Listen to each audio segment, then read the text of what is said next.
بسم اللہ الرحمن الرحیم الرحمن علم القرآن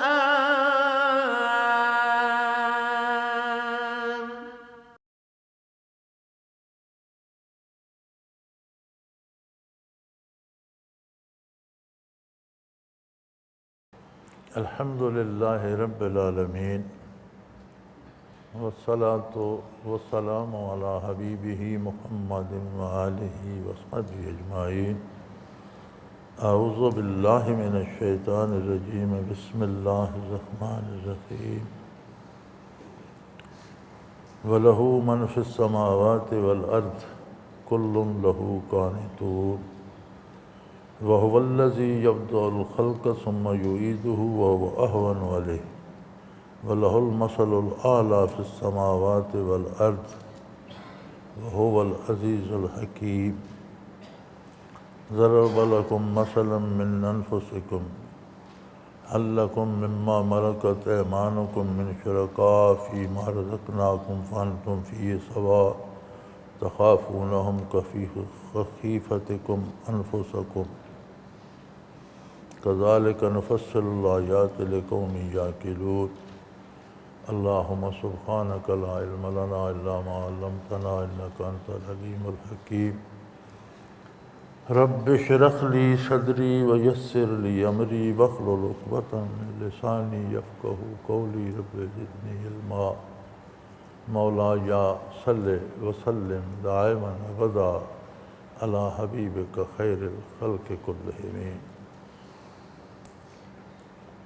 وَلَهُ مَنْ فِي السَّمَاوَاتِ وَالْأَرْضِ كُلٌّ لَهُ قَانِتُونَ۔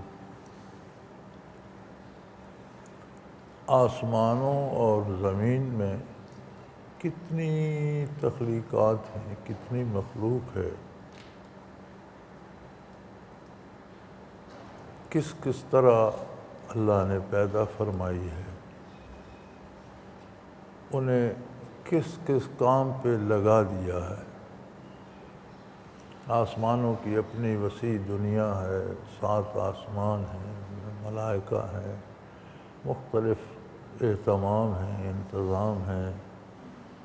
پھر جب سماوی ستاروں اور سیاروں سے بھری ہوئی ہے، سورج، چاند ہے، ستارے ہیں، سیارے ہیں، ہر کوئی اپنے اپنے راستے پہ چل رہا ہے۔ کوئی ایک ستارہ، کوئی ایک سیارہ اگر چند لمحے بھی تاخیر کرے، اپنے کام سے رک جائے، اپنی راہ سے ہٹ جائے، تو یہ سارا نظام تباہ ہو جائے۔ اسی طرح زمین ہے، انہی سیاروں میں ایک کرہ یہ بھی ہے، بے شمار اس طرح کی کرۂ فضا میں ایک کرہ زمین کا بھی ہے۔ کتنی عجیب بات ہے کہ فضا کا ہر کرہ زمین پہ اثر انداز ہوتا ہے۔ سورج کے چلنے سے رات دن آتے جاتے ہیں، چاند کی چاندنی سے بے شمار کام ہوتے ہیں، ستاروں کی حرکات سے لوگوں نے اندازے بھی لگانے شروع کر دیے، فلاں ستارہ فلاں جگہ ہو تو یہ ہوتا ہے وہ، یعنی ہر چیز کا اثر زمین پہ مرتب ہوتا ہے۔ جتنی مخلوق آسمانوں سے لے کر زمین تک جتنی باقی مخلوق ہے، وہ ساری ایک زمین کی بہار قائم رکھنے کے لیے ہے۔ کسی سی حرکت سے اس پہ بارش ہوتی ہے، کسی سے ہوائیں چلتی ہیں، کسی سے گرمی ہوتی ہے، کسی سے سردی ہوتی ہے۔ یہ سارا نظام کب سے ہے اللہ بہتر جانتا ہے، لیکن آج تک ان میں کسی میں آپ نے کوئی نافرمانی یا کوئی گڑبڑ دیکھی؟ ایک ایک ذرہ اپنی ذمہ داری ادا کر رہا ہے، اپنے وقت پہ اپنا کام، جس کے ذمہ جو کام قدرت نے لگا دیا۔ لہو من فی السماوات، جو کچھ جو کوئی بھی آسمانوں میں ہے سب اللہ کا ہے۔ والارض، اور خود زمین اور جو کچھ زمین میں ہے سب اس کا ہے۔ کل لہ قانتون، ایک ایک ذرہ اپنے وقت پر اپنی ذمہ داری پوری کر رہا ہے، کوئی تاخیر کرتا ہے؟ اگر یہ تاخیر کریں یا اپنی ذمہ داری ادا نہ کریں تو نظام کائنات تباہ ہو جائے، کائنات قائم ہی نہ رہے۔ تو یہ ساری اللہ کی اطاعت کرتی ہیں۔ اور پھر آسمانوں سے لے کر زمین تک ساری مخلوق میں غور کرو تو ان کے اثرات سے نتائج پیدا ہوتے ہیں۔ زمین کے ذرات سے رویدگی ہوتی ہے، غذائیں بنتی ہیں، پھل بنتے ہیں، مال و دولت بنتا ہے، زر و جواہر بنتے ہیں، اور یہ سارا نظام جو کوئی تاخیر نہیں کرتا اور اس کی ہر حرکت کا ایک نتیجہ ہے، یہ سارا زمین پر بسنے والے ایک انسان کی خدمت کے لیے۔ وَخَلَقَ لَكُم مَّا فِي الْأَرْضِ جَمِيعًا، جو کچھ روئے زمین پر ہے وہ تمہاری خاطر ہے۔ اب ہر چیز کی حرکت کا ایک نتیجہ ہے۔ کبھی انسان نے یہ سوچا کہ یہ ساری چیزیں، یہ ستارے، سیارے، آسمانی دنیا، پھر زمین کی مخلوقات مل کر کسی نہ کسی طرح میری زندگی کا سبب بن رہے ہیں؟ ان سب کا حاصل کیا ہے، نتیجہ کیا ہے؟ کہ یہ دنیا انسانی حیات آباد رہے۔ تو اگر یہ ساری کائنات ایک انسان کی بقا کے لیے کام، تو انسان کی بقا کا کیا مقصد ہے؟ یعنی ہر حرکت، ہر سکون کا نتیجہ ہے، ہر چیز کا ایک نتیجہ ہے، اور وہ نتیجہ بالآخر اشرف المخلوقات پر آ کر منتج ہوتا ہے کہ وہ سارے انسان کی خدمت کرتے ہیں اور اس کی حیات کا سبب بنتے ہیں۔ تو انسان کی حیات کہاں جائے گی؟ اس کا کوئی نتیجہ نہیں ہوگا۔ یہ بات تو بے جوڑ معلوم ہوتی۔ جتنی اس کی تخلیق اعلیٰ ہے اتنا اس کا نتیجہ بھی اعلیٰ ہونا چاہیے۔ ایک گھاس کے تنکے پہ پھول لگتے ہیں، اس کی حیثیت اور ہے، ایک گلاب کے پودے پہ لگتا ہے، اس کی حیثیت اور ہے، نام کو تو دونوں پھول ہیں۔ ساری تخلیق کے نتائج نکلتے ہیں اور سارے نتائج مل کر انسان کی خدمت کرتے ہیں اور اس کی صحت، اس کی غذا، اس کے لباس، اس کی بقا کا سبب بنتے ہیں۔ تو گویا اس ساری صنعت کا، آسمانوں سے لے کر زمین تک ساری صنعت کا حاصل یہ ہے کہ وہ انسان کی زندگی اور بقا کا سبب بنے۔ تو پھر انسان کی زندگی کا نتیجہ کیا ہے؟ یہ جو اتنی اشرف المخلوقات ہے، اس کا بھی نتیجہ ہوگا۔ هو الذی یبدأ الخلق، وہ ایسا قادر ہے کہ کچھ بھی نہیں تھا، صرف اللہ تھا اور کچھ بھی نہیں تھا۔ عدم سے اس نے اتنی ساری مخلوق پیدا کر، آسمان، آسمانی مخلوق، عرش، فرش، زمینیں، ستارے، چاند، سورج، او بے پناہ مخلوق اس نے کچھ نہیں تھا اس سے پیدا کر۔ اب اگر اس مخلوق کو دوبارہ فنا کر دے اور پھر پیدا کر دے تو کیا مشکل ہے؟ اللہ کے سوا کسی ذرے کا وجود نہیں تھا، نہ کوئی فرشتہ تھا، نہ کوئی آسمان تھے، نہ کوئی عرش تھا، نہ کوئی زمینیں تھیں، نہ کوئی بادل تھے، نہ کوئی حیوان تھے، نہ کوئی جھاڑیاں تھیں، نہ کوئی پودے تھے، نہ کوئی کچھ بھی نہیں تھا۔ اس نے عدم سے چیزوں کو وجود بخشا، اور آپ ایک زمین پر جس پر آپ 2 قدم رکھ کے کھڑے ہوتے ہیں، اس 1 فٹ مربع زمین میں کتنی تخلیق ہے آپ گر نہیں سکتے۔ اس فضا میں کتنی مخلوق بستی آپ گر نہیں سکتے۔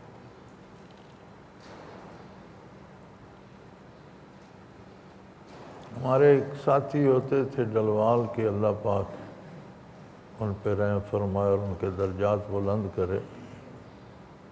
میں تقریباً 1 سال 63 مارچ سے لے کر مارچ 64 تک غالباً وہاں رہا ہوں، سکول پڑھاتا تھا، تو میرے ساتھ اللہ کرتے تھے، بہت اچھے مشاہدات تھے۔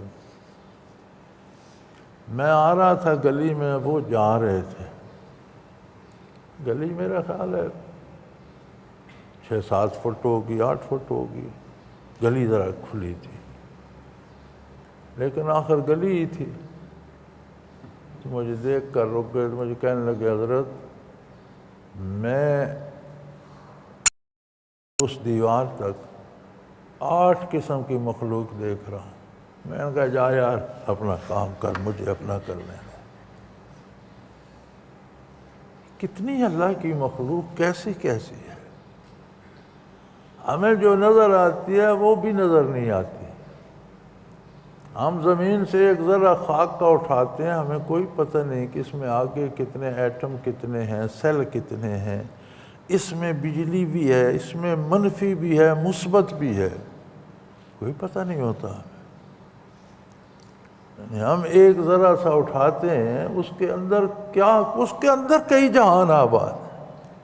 تو ہم جو دیکھ رہے ہیں وہ بھی ہمیں پورا سمجھ نہیں آتا، جو ہم نہیں دیکھتے، جو اہل نظر دیکھتے ہیں وہ کتنے ہیں۔ یعنی اگر گاؤں کی ایک گلی میں وہ کہہ رہا ہے کہ یہاں سے وہاں تک 6 یا 7 فٹ کا فاصلہ ہے اور مخلوق 8 قسم کی گزر رہی ہے، تو گاؤں میں کتنی مخلوق ہوگی؟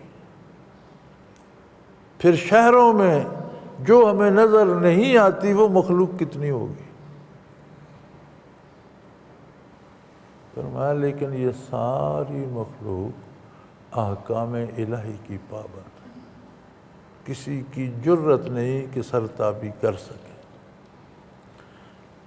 کل لہ قانتون، سارے اس کی بارگاہ میں دست بستہ کھڑے ہیں، اپنا اپنا کام کر رہے ہیں۔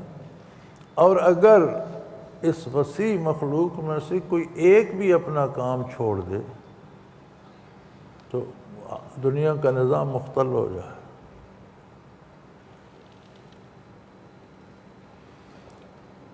چین والے عجیب عجیب کام کرتے رہتے ہیں۔ ایک دفعہ انہوں نے مہم چلائی تھی مکھیاں مار دو، اور اتنی مکھیاں ماری تھیں کہ مردہ مکھیوں کے ٹرک بھر کر باہر پھینکے۔ ایک دفعہ انہوں نے چلائی چوہے مار دو، وہ بے شمار چوہے مار۔ فصلوں میں چڑیاں آ جاتی تھی، یہاں بھی آ جاتی ہیں فصلوں کے دنوں میں، پھر بتیرا فصل بھی کھا جاتی ہیں، نقصان پہنچاتی ہیں فصلوں کو بھی، دانے کھا جاتی ہیں۔ تو چڑیاں مار دو، جہاں جہاں سے انہوں نے چڑیاں مار دیں، وہاں جو کیڑے مکوڑے تھے فصلوں میں انہوں نے زیادہ نقصان کیا۔ تو پھر انہیں سمجھ آئی کہ یار چڑیاں تو زمیندار کی دوست ہیں، یہ تو سارے نقصان دہ کیڑے پتنگے کھا جاتی ہیں اور فصل بچ جاتی ہے۔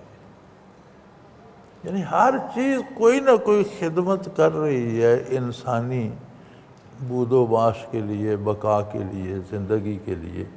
تو اگر ہر چیز کا، ارض و سما کی ہر چیز کا منتہائی مقصد یہ ہے کہ وہ انسانی زندگی کا اہتمام کرے،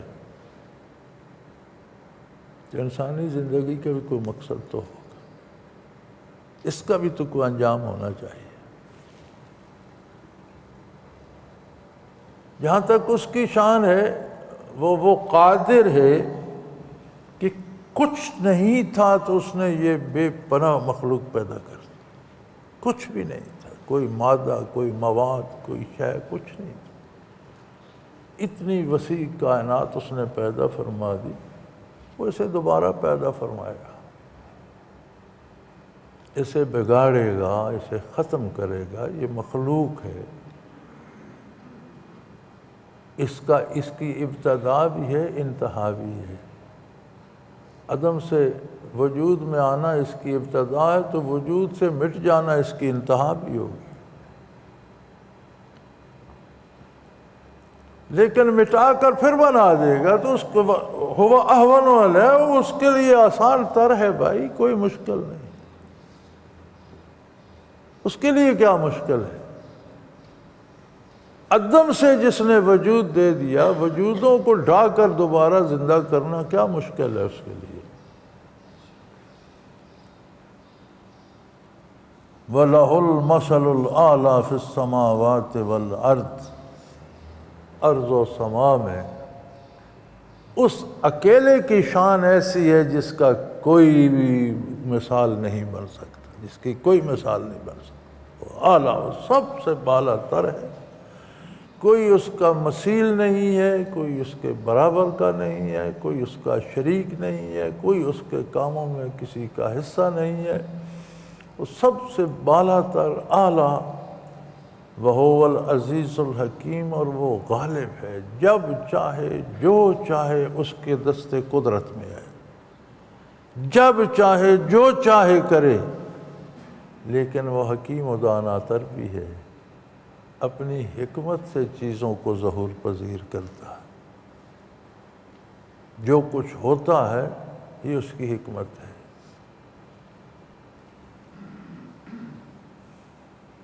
ضرب لکم مثلا من انفسکم هل لکم مما ملکت ایمانکم من شرکاء فیما رزقناکم وانتم فیہ سواء۔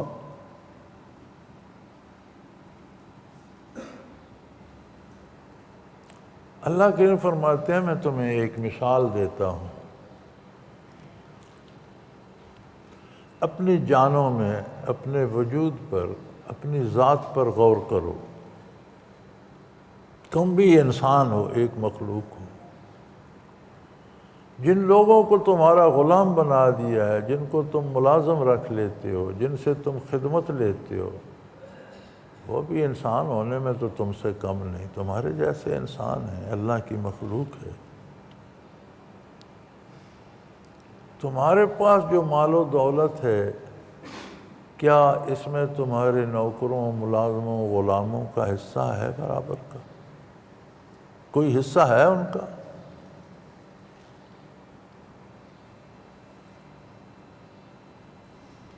فَأَنْتُمْ فِيهِ سَوَاءٌ، کیا تم اس میں برابر کے شریک ہو کہ تمہارے گھر جو دولت مال ہے وہ سب نوکروں ملازموں کا تمہارا برابر برابر تقسیم ہو جائے؟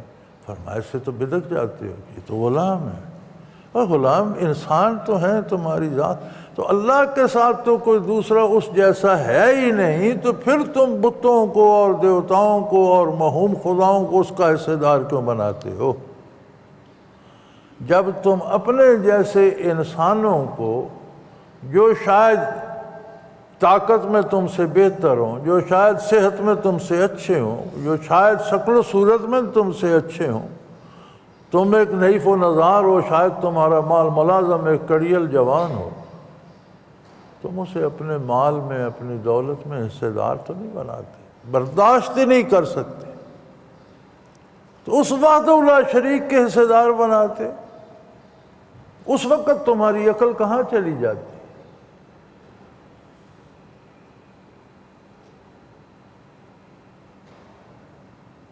تخافونہم کخیفۃ انفسکم،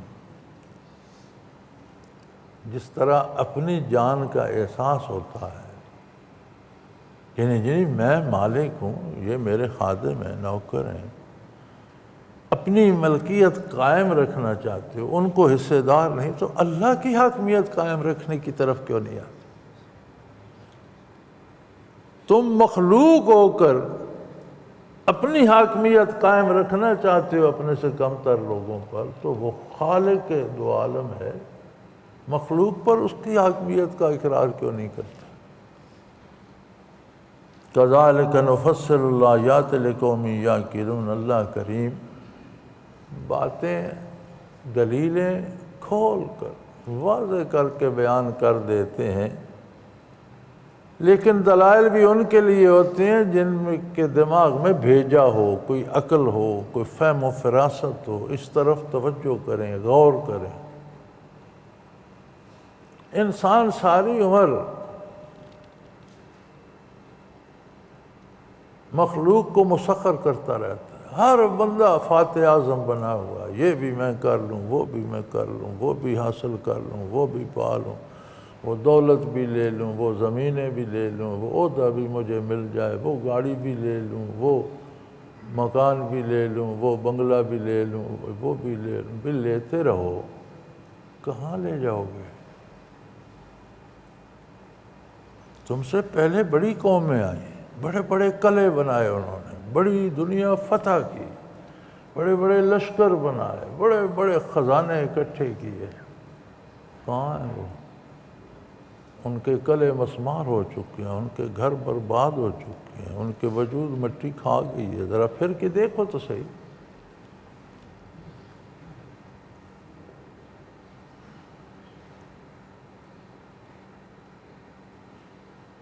تو تمہارا کیا ہوگا؟ پھر موت اگر خاتمے کا نام ہوتا تو ٹھیک تھا بھائی، کسی نے اچھا کیا برا کیا مر گیا، بات ختم ہو گئی۔ موت خاتمے کا نہیں، موت اصل زندگی کا نام ہے۔ حقیقی زندگی موت سے شروع ہوتی ہے جو کبھی ختم ہی نہ ہوگی۔ یہ زندگی جو ہم گزار رہے ہیں یہ ابتدائی آزمائشی دورہ ہے، چھوٹا سا۔ ایک آدمی ملازم ہونے کے لیے جاتا ہے، اس کے ٹیسٹ لیتے ہیں، امتحان لیتے ہیں، پھر وہ پاس ہوتا ہے، اسے ملازم کرتے ہیں، تو ملازمت تو شاید اس کی 20 25 30 سال رہے، اور یہ جو ٹیسٹ کا عرصہ ہے یہ شاید 30 گھنٹے بھی نہ ہو۔ تو یہ تو منظر پر پہنچنے نہ پہنچنے کا ٹیسٹ ہے اس دنیا میں، کہ تمہیں وہ جگہ وہ مقام ملنا چاہیے کہ نہیں۔ تو یہ تو بہت تھوڑا عرصہ ہونا چاہیے، بہت تھوڑا ہے۔ دائمی زندگی کے مقابلے میں اس کی حیثیت کیا ہے؟ جو نہ ختم ہونے والی زندگی ہے وہ موت سے شروع ہوتی ہے، اور یہ آزمائش ہے۔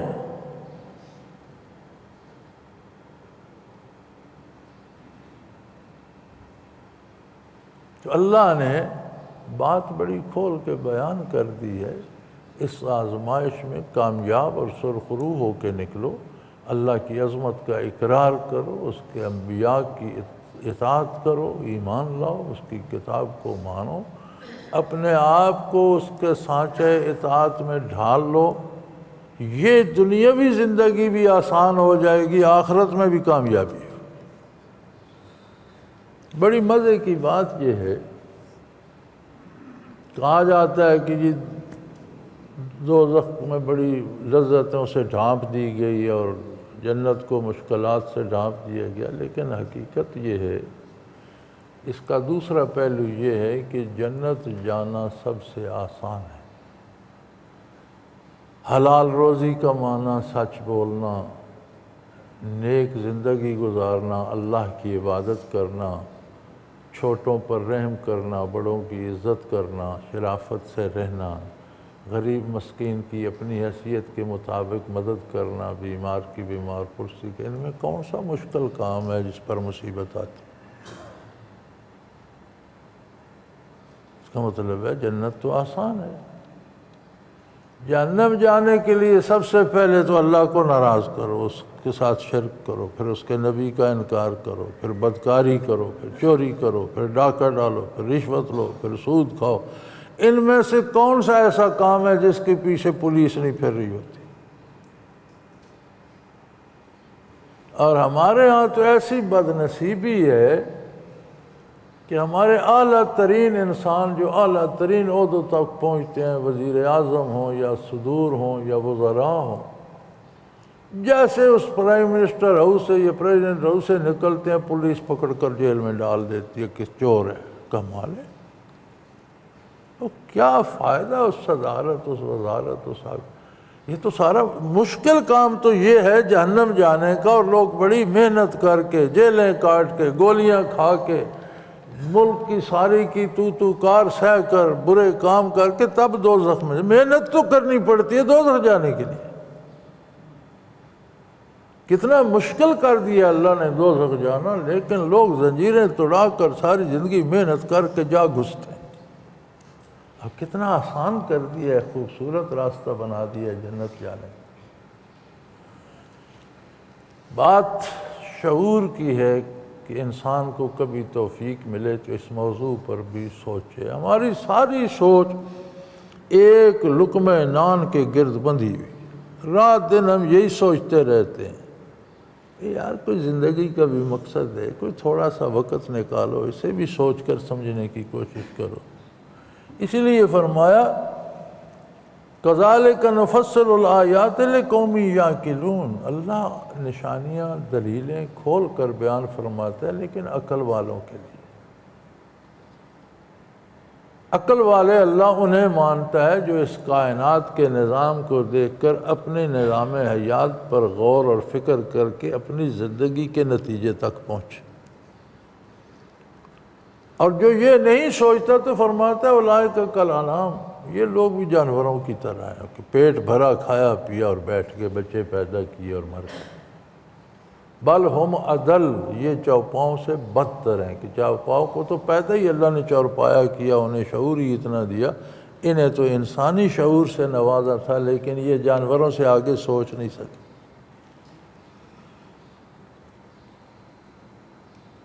بل اتبع الذین ظلموا اہواءہم بغیر علم، فرمایا یہ نہیں کہ یہ صحیح سوچتے نہیں، یہ ایسے ظالم ہیں کہ یہ منفی سوچ میں گھس جاتے ہیں، مثبت کو چھوڑ دیتے ہیں اور اپنی خواہشات کی تعبیر میں لگ جاتے ہیں اور بغیر علم کے لگ جاتے ہیں۔ نفسانی خواہشات کی تکمیل، آرزوؤں کی تکمیل، مال و دولت کی ہوس، بڑا بڑھنے کا شوق، یہ ایسے بے وقوف ہیں کہ اپنا تجزیہ نہیں کرتے، اپنی زندگی کا تجزیہ نہیں کرتے، سوچتے نہیں کہ انجام کیا ہوگا، مجھے کیا، وقتی طور پر اپنی خواہشات پوری کرنے کے لیے بے مہار ہو جاتے ہیں اور بغیر کسی دلیل کے، بغیر کسی علم کے۔ دین کی ساری عمارت دلائل پہ قائم ہے، توحید باری کے دلائل موجود ہیں، صداقت پیغمبر کے دلائل موجود ہیں، حقیقت قرآن کے دلائل موجود ہیں، دین، دنیا، آخرت کے دلائل موجود ہیں، اعمال کے نتائج کے دلائل موجود ہیں۔ یہ ان سب دلائل کو چھوڑ دیتے ہیں اور بلا دلیل بے مہار ہو کر اپنی خواہشات کی تکمیل کے پیچھے لگ جاتے ہیں۔ فَمَن يَهْدِ مَنْ أَضَلَّ اللَّهُ، جو اس طرح اللہ کے دلائل کو روند کر، رسے توڑا کر گمراہی کی طرف بھاگے، اللہ اسے گمراہی میں آگے دھکیل دیتے ہیں، پھر کوئی اسے ہدایت نہیں دے سکتا۔ جس نے اللہ سے اتنی بگاڑ لی کہ اللہ نے اس کی کرتوتوں کی وجہ سے اس پر ہدایت کا دروازہ ہی بند کر دیا، اپنی بارگاہ میں آنے کا رستہ ہی ختم کر دیا، تعلق ہی توڑ لیا، تو پھر کون ہے جو اسے ہدایت دے؟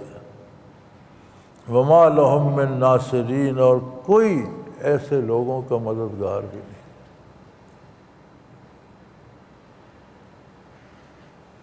وہ جو کسی شاعر نے کہا تھا نا کہ اس کا کیا ہے، تم نہ سہی تو چاہنے والے اور بہت، ذرا ذرا اس کی بارگاہ میں سر بسجود ہے، ارض و سما اس کی بارگاہ میں سر بسجود ہے، ساری وہ مخلوق لمحہ لمحہ وہی کچھ کر رہی ہے جو وہ چاہتا ہے۔ ایک تم نے سجدہ نہ کیا تو اس کا کیا بگڑے گا، اس کا کیا ہے، تم نہ سہی تو چاہنے والے اور بہت، ترک تعلق کرنے والوں تم تنہا رہ جاؤ گے۔ جو اللہ کی بارگاہ کو چھوڑ دے گا وہ خود تنہا ہو جائے گا، اس کا کوئی بھی نہیں ہوگا، جس کا اللہ نہیں ہوگا پھر اس کا کوئی بھی نہیں ہوگا۔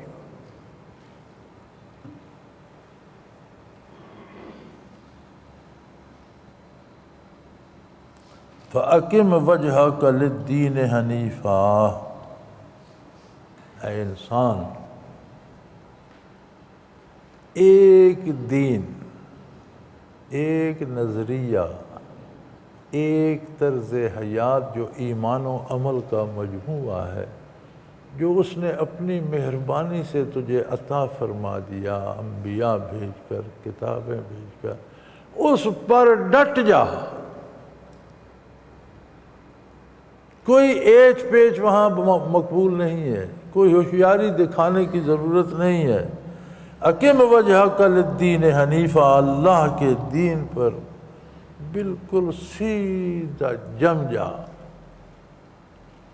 فطرت اللہ التی فطر الناس علیہا، اور یہ تیرے لیے مشکل نہیں ہے، یہ انسانی فطرت ہے، اس کا مزاج ہے، اس کے شعور میں یہ بات ڈال دی گئی ہے۔ جو چیز فطرت میں ہوتی ہے، مزاج میں ہوتی ہے، اس کا کرنا آسان ہوتا ہے، خلاف مزاج کرنا مشکل ہوتا ہے۔ ایک کام آپ کو پسند ہی نہیں، وہ کرنا مشکل ہے، ایک کام آپ کو پسند ہے، وہ مشکل بھی ہو آسان لگتا ہے۔ تو یہ سیدھا اللہ کی ہدایت پہ جم جانا، یہ فطرت انسانی ہے۔ جو بچہ پیدا ہوتا ہے، کل مولود یولد علی فطرہ، حضور صلی اللہ علیہ وسلم کا ارشاد ہے، ہر پیدا ہونے والا انسانی فطرت پہ پیدا ہوتا ہے۔ ثم ابواہ یہودانہ او یمجسانہ او ینصرانہ، پھر اس کے والدین اور اس کا ماحول کسی کو یہودی بنا دیتا ہے، کسی کو مجوسی بنا دیتا ہے، کسی کو عیسائی۔ جب وہ باہر کی خبریں اور باہر کی باتیں گھر سے، والدین سے، سکول سے، معاشرے سے سیکھتا ہے، تو پھر وہ کچھ کا کچھ بن جاتا ہے۔ پیدا ہوتا ہے دین فطرت پر ہی ہوتا ہے۔ تو دین فطرت اور انسانی فطرت یہ ہے کہ وہ اللہ کے دین، اللہ کے بتائے ہوئے راہ، جو فطرت اللہ نے انسان کو دی ہے اسی طرح کا دین دیا ہے۔ لا تبدیل لخلق اللہ، اور اللہ کی تخلیق میں کوئی تبدیلی نہیں۔ کبھی نہیں ہوتا کہ وہ گلاب کے پودے پہ کیکر کے پھول اگا دے، یا آپ گندم موئیں تو وہ باجرہ بن کے نکل آئے، کبھی نہیں ہوتا۔ اس کے فطرت کے قوانین اٹل ہیں۔ گندم بوئیں گے گندم ہی آئے گی، جوار بوئیں گے جوار ہی کاٹیں گے۔ گندم از گندم بروید جوز جو، از مقافات عمل غافل مشو۔ ہر چیز کا نتیجہ ہے۔ آپ کھیتی بوتے ہیں، بیج ڈالتے ہیں گندم کا، محنت کرتے ہیں، بہت سی گندم آ جاتی ہے۔ آپ کھیتی بناتے ہیں، جو اس میں بیجتے ہیں، محنت کرتے ہیں، جو بہت سے آ جاتے ہیں۔ جو بیج کر گندم نہیں آتی، گندم بیج کر جو نہیں آتی۔ اسی طرح جو عمل تم کرتے ہو، جو عقیدہ تم رکھتے ہو، اس کا بھی نتیجہ ہے۔ یا رضا الہی ملتی ہے یا غضب الہی۔ اب اپنے اعمال کو، کردار کو دیکھ لو۔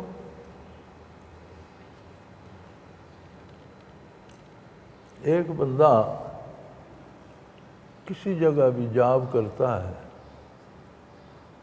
وہ اپنے سے اوپر والے کو خواہ اس سے ایک سٹیپ ہی اوپر وہ ناراض کرنے کا نہیں سوچتا۔ باس تو بہت اوپر بیٹھا ہوتا ہے نا، کبھی وہ نہیں سوچتا کہ باس مجھ سے ناراض ہو جائے۔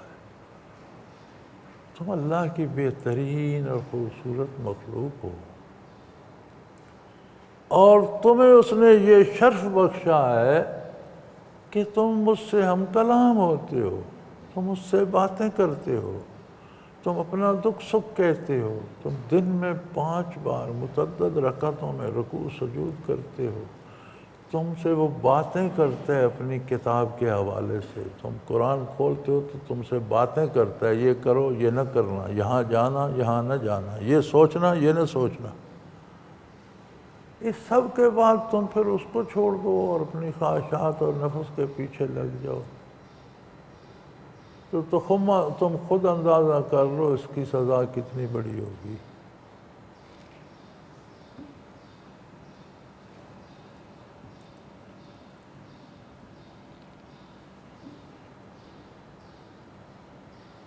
ذالک الدین القیم، یہ سیدھا قائم رہنے والا راستہ ہے۔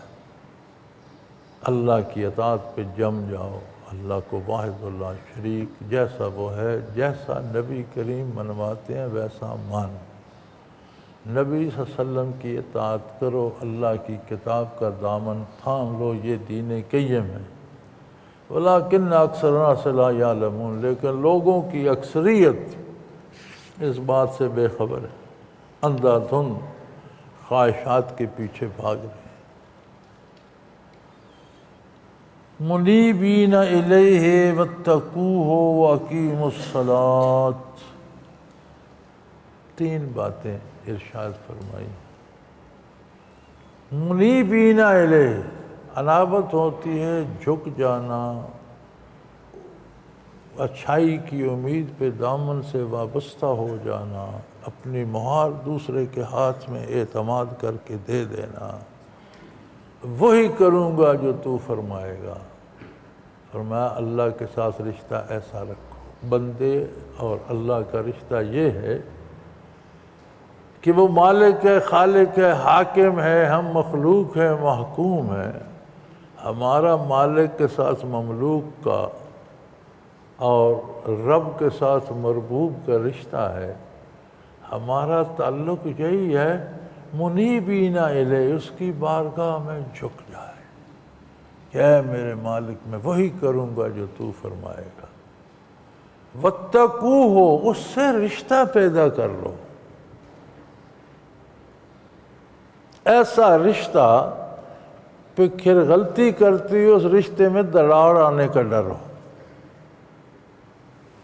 جو کہتے ہیں نا اللہ کا خوف کرو، میں اللہ سے بہت ڈرتا ہوں۔ تو شیطان نے بھی جب اہل مکہ تیار ہوئے بدر کو جانے کو، تو ایک بڑا عجیب کام کیا۔ ایک عرب سردار تھا جو مکہ کے نواح میں رہتا تھا اور اس کی بڑی طاقت تھی، تو اہل مکہ اس بات سے ڈرتے تھے کہ اگر ہم نے شہر خالی کر دیا اور ہم سارے باہر نکل گئے تو شاید وہ ہمارے شہر پہ غارت گری کرے اور ہمارے گھروں کو لوٹ لے۔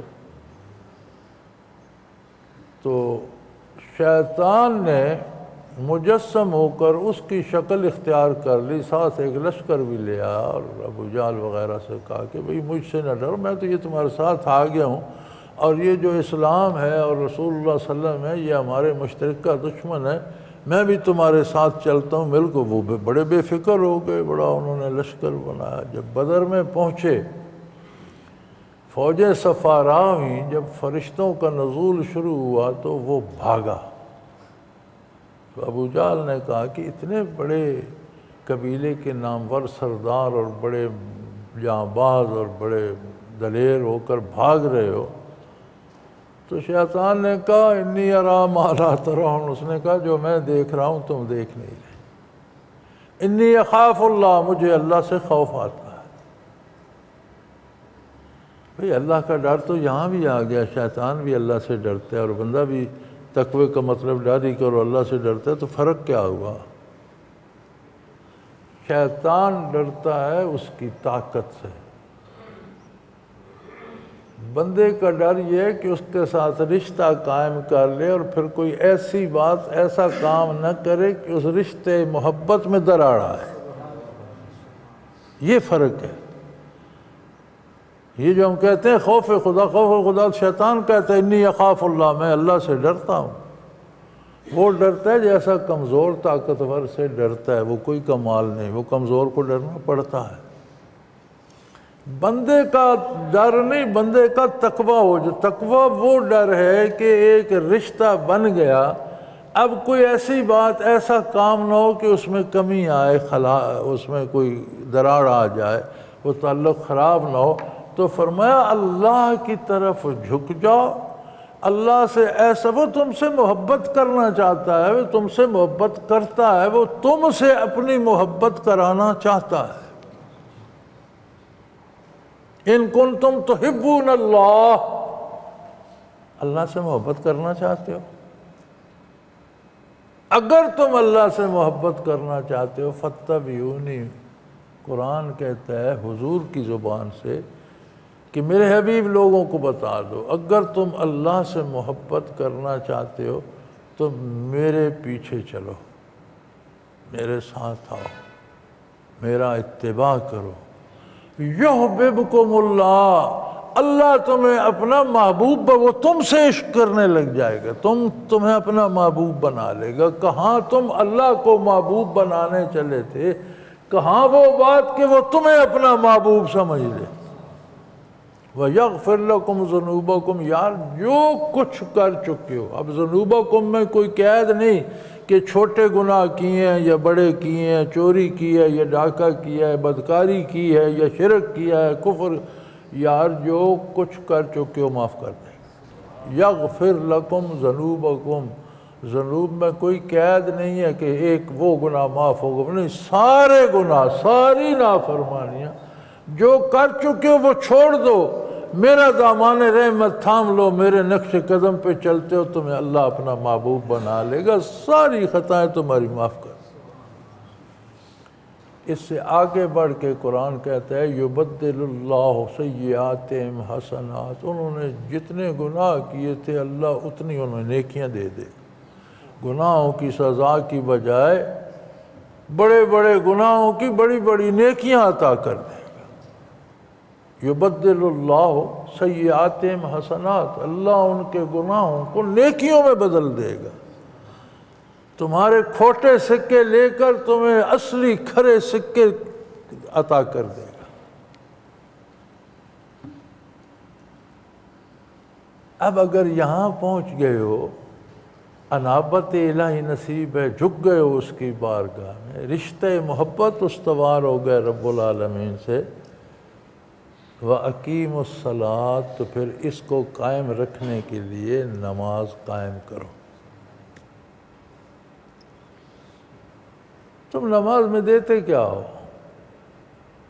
سبحانک اللہم وبحمدک، اللہ تو پاک ہے، ہم تیری تعریف کرتے ہیں، وتبارک اسمک، بہت بابرکت ہے تیرا نام، وتعالی جدک، تیری ذات بہت بلند ہے، ولا الہ غیرک، تیرے سوا کوئی ایسا نہیں جو عبادت کا حق رکھتا۔ پھر فاتحۃ الکتاب آ جاتی ہے، چھوٹی چھوٹی 7 آیتیں ہیں، پورے قرآن کریم کے 30 پاروں کا خلاصہ، جتنی حکایت آگے 30 پاروں میں پھیلی ہوئی ہے نا، اس سب کا مضمون ان 7 آیتوں میں جمع کر دیا۔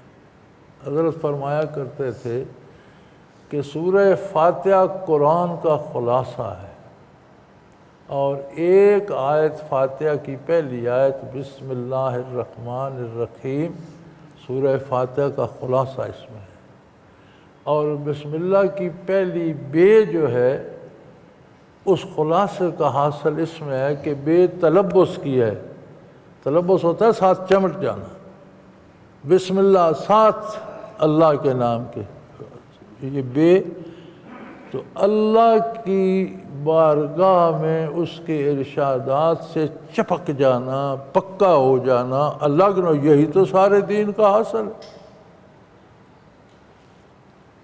تو اتنی محبوب ہے اللہ کو بندہ، اس میں اللہ کی تعریف کرتا ہے، اپنے لیے دونوں جہان مانگ لیتا ہے، دنیا بھی آخرت بھی۔ اللہ کہتا ہے بار بار مانگ، ہر رکعت میں مانگ۔ سبحانک اللہم آپ 4 فرض کی نیت، 2 فرض کی نیت ایک میں پڑھتے ہیں، دوسرے میں نہیں پڑھتے، ایک میں پڑھتے ہیں، 3 میں نہیں پڑھتے۔ فاتحہ کے بعد قرآن کی آیت یا چند آیتیں پڑھی جائیں، آپ 2 رکعت میں پڑھتے ہیں، باقی 2 میں نہیں پڑھتے، لیکن سورۃ فاتحہ ہر نماز کی ہر رکعت میں۔ اللہ کو وہ اپنی تعریف بھی پسند ہے، اپنے بندے کے منہ سے سننا چاہتا ہے، اور بندے کو بھی مانگنے کے لیے دونوں جہان دے دیے کہ مانگ لے اور لے جا۔ فرماتا ہے مانگتا رہے، مانگتا رہے، مانگتا رہے، چھوڑ دیں اس لیے کہ تو مستغنی نہیں ہو سکتا، ہمہ وقت محتاج ہے، مانگتا رہے۔ اقیم الصلاۃ، مانگے جا، مانگے جا، باتیں کر مجھ سے، میری بارگاہ میں سجدے کر، رکوع کر، مجھ سے دکھ سکھ کہہ، اور مجھ سے عظمتیں اور مجھ سے نجات اور مجھ سے محبت اور پیار اور رضا مانگتا رہے۔ بہت پیارا شخص بھی ہو، سکا بیٹا بھی ہو، سگا باپ بھی ہو تو وہ کہہ دے جی مجھے یہ چیز دے دو، اچھا جی آپ کی ہو گئی دیتا ہوں، وہ پھر کہے مجھے دے دو، تو بندہ دوسری نہیں تیسری مرتبہ کہتا ہے یار کہہ دیا دیتا ہوں، یہ مجھے یہاں سے جان چھڑانے دو تمہیں دیتا ہوں، سر کھا گئے ہو۔ وہ نہیں تنگ آتا، کہتا ہے مانگ اور مانگ اور مانگ اور مانگ، بار بار مانگ، مانگتا جا میں دیتا جاؤں، اور نقد دیتا ہے۔ ایک اور غلط فہمی ہے یہاں، لوگ کہتے ہیں جی یہ عبادات الہی ادھاری مزدوری ہے، مرنے کے بعد اجر ملے گا اس لیے لوگ نہیں کرتے۔ اللہ فرماتا ہے کہ جس مزدور سے مزدوری کراتے ہو اس کا پسینہ خشک ہونے سے پہلے اس کی اجرت دے دو، شریعت کا یہی حکم ہے نا۔ تو خود ادھاری مزدوری کراتا ہے، ہم تو مخلوق ہیں، ہمیں کہتا ہے نقد دو اور خود ادھاری کراتا ہے، ادھاری نہیں ہے۔ ایک ایک لفظ، ایک ایک رکوع، ایک ایک سجدہ اپنا انعام رکھتا ہے جو دل میں اترتا ہے، جو جمال باری سے آشنا کرتا ہے، جو عظمت باری سے آگاہ کرتا ہے، اور دل میں محبت کے شعلے بھڑکتے ہیں۔ اگر یہ سب کچھ نہیں ہوتا تو پھر ہم نماز پڑھ ہی نہیں رہے، پھر ہم محض رسم ادا کر رہے ہیں۔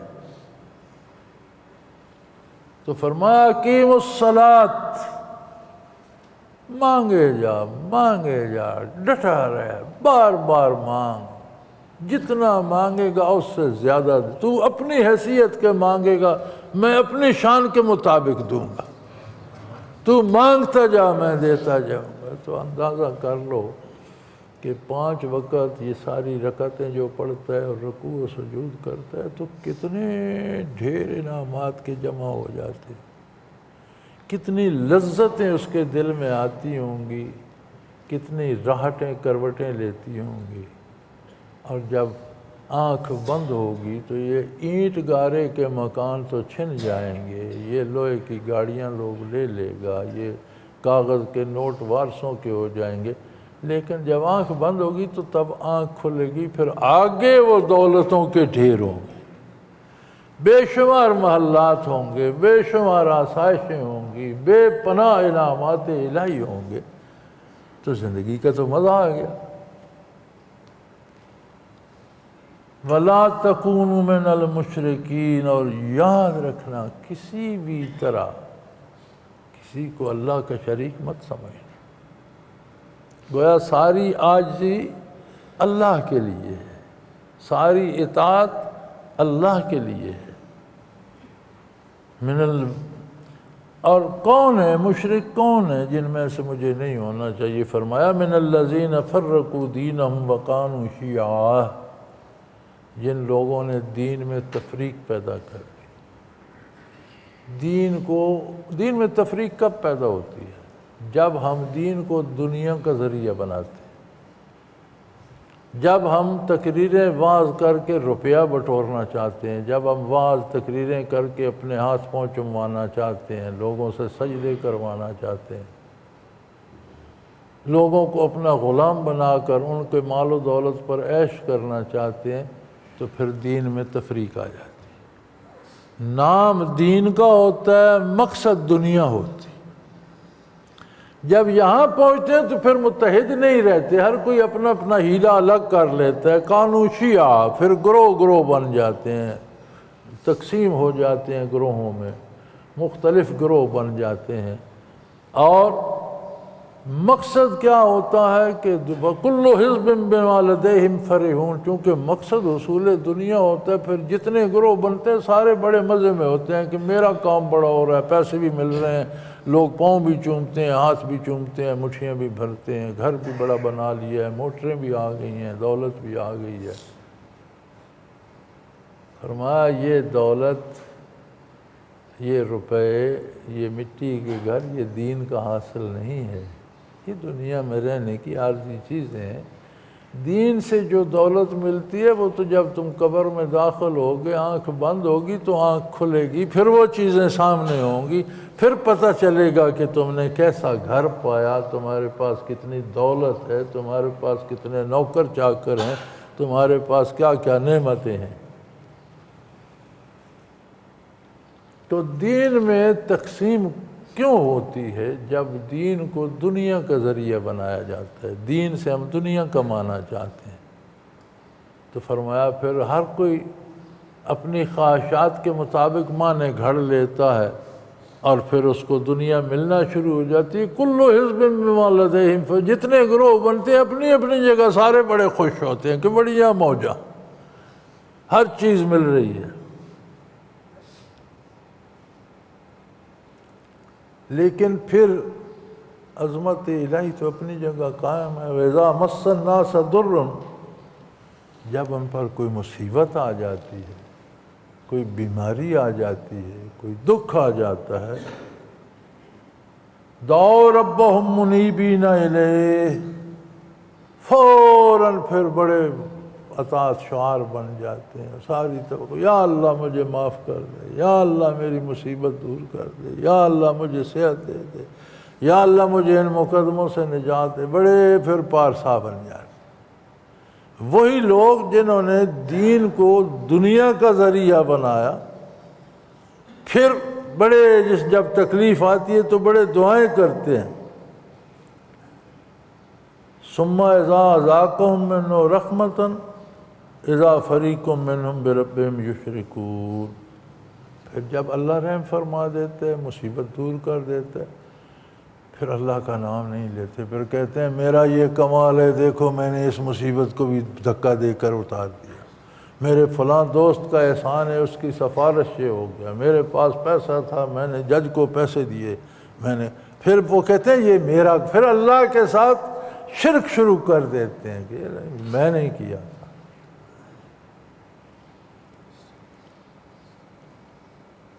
لِيَكْفُرُوا بِمَا آتَيْنَاهُمْ، ناشکری کرتے ہیں ان نعمتوں کی جو ہم نے عطا کی۔ وہ کتنا کریم ہے کہ تم نے اس کے پاک نام کو، اس کے اعلیٰ نام کو، اس کی اعلیٰ شان کو، اس کے ارشادات کو، اس کے نبی کے ارشادات کو، اس کے کلام کو حصول دنیا کے لیے بیچ کھایا، اور جب تک خیریت رہی اس پر ڈٹے رہے، جب کوئی مصیبت آئی، بیماری آ گئی، تکلیف آ گئی، تو پھر اللہ کی طرف وہ ایسا کریم ہے، اس نے پھر تمہیں قبول کر لیا، اس نے پھر وہ سب ٹال دیا، معاف کر دیا، تمہیں قبول کر کے تمہاری مصیبت ٹال دی۔ تو ظالموں اب تو اس پر قائم رہتے، جب مصیبت ٹال گئی پھر اکڑ، انہیں جی یہ میرا کمال تھا، میں نے یہ کیا، میں نے وہ کیا، اور ہم نے جو عطا کیا تھا اس کی ناشکری کرتے ہیں۔ فتمتعوا، ٹھیک ہے موج کر لو، کب تک کرو گے؟ فتمتعوا، تمتع کر لو، فائدہ اٹھا لو، چیزیں استعمال کر لو، دولت استعمال کر لو، دنیا استعمال کر لو، راحت، ذرا گرمی ہوتی ہے گاڑی نکالتے ہیں، بیوی بچوں سمیت مریضہ بریک مارتے ہیں، ناران چلے جاتے ہیں۔ جہنم سے کہاں جاؤ گے؟ کون سی گاڑی نکالو گے؟ کس سرد مقام پر جاؤ؟ عذاب قبر سے کہاں؟ فتمتعوا، کر لو موج، کھا پی لو، فسوف تعلمون، بہت جلد تمہیں سمجھ آ جائے گی، پتہ چل جائے گا کہ کیا کرتے رہے ہو، اس کا نتیجہ کیا ہے۔ ام انزلنا علیہم سلطانا فهو يتكلم بما كانوا به يشركون، یار یہ جو اللہ کے شریک بناتے ہو، اللہ کی نافرمانی کے دلائل، کیا یہ دلائل اللہ نے دیے ہیں؟ کیا کوئی جواز ہے کہ اللہ کے ساتھ کسی کو برابر کر کے پکارو؟ کوئی دلیل شریعت کی اس پر ہے؟ کسی نبی نے، کسی کتاب نے اس کی کوئی دلیل دی ہے؟ جب نہیں ہے تو ایسا بے دلیل کام کیوں کرتے؟ جس کی نبی علیہ الصلوۃ والسلام نے خبر نہیں دی، جس کی قرآن نے کرنے کا حکم دیا، جس کا اللہ نے کوئی دلیل نازل نہیں، وہ کام کیوں کرتے ہو؟ اپنے آپ پہ کرتے، تمہاری اتنی جرت ہے کہ اللہ کا مقابلہ کرو، تمہاری اتنی جرت ہے کہ نبی کریم کے مقابلے میں کھڑے ہو جاؤ، کیا کر رہے ہو؟ سوچو تو صحیح، کر کیا رہے ہو؟ بڑا خوبصورت جملہ ہے نا کہ گناہوں کی فہرست ہے، یہ صغیرہ ہیں، یہ کبیرہ ہیں، یہ بڑے بڑے گناہ ہیں، یہ چھوٹے چھوٹے ہیں۔ پھر علماء حق فرماتے ہیں اگر دیکھا جائے نافرمانی کس کی ہے تو کوئی صغیرہ نہیں رہتا، ہے تو اللہ کی نافرمانی۔ اس ذات کے حوالے سے دیکھا جائے تو گناہ سارے کبیرہ ہو جاتے ہیں، نافرمانی تو اس کی ہے۔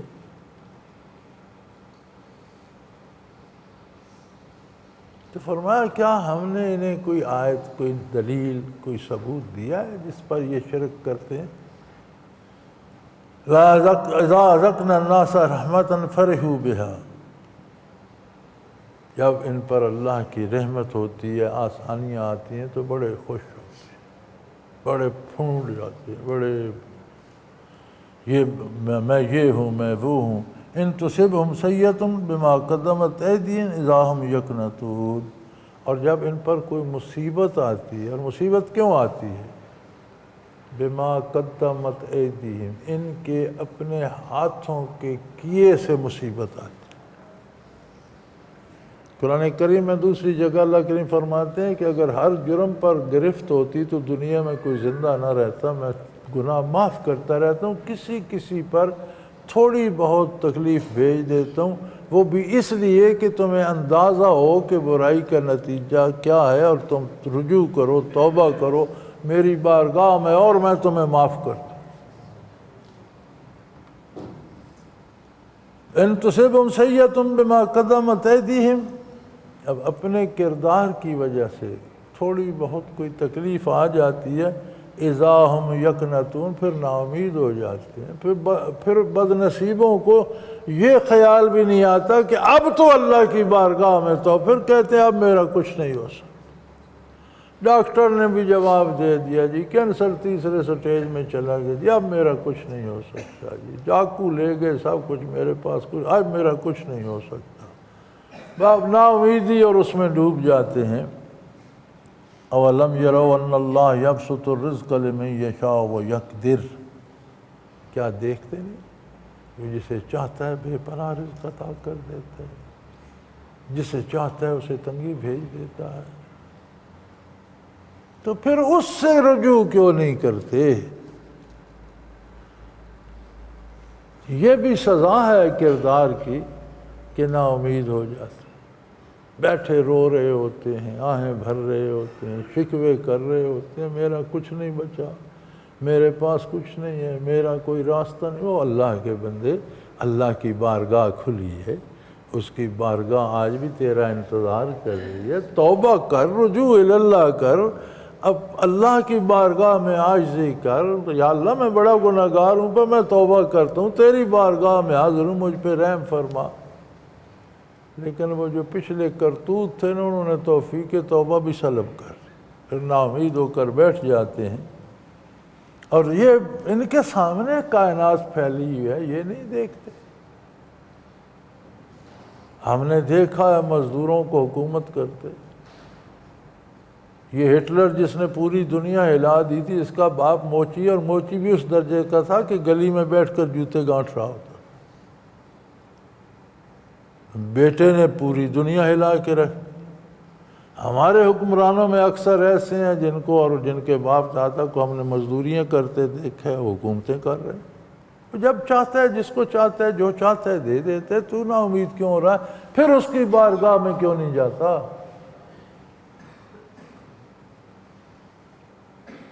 ان فی ذلک لآیات لقوم یؤمنون،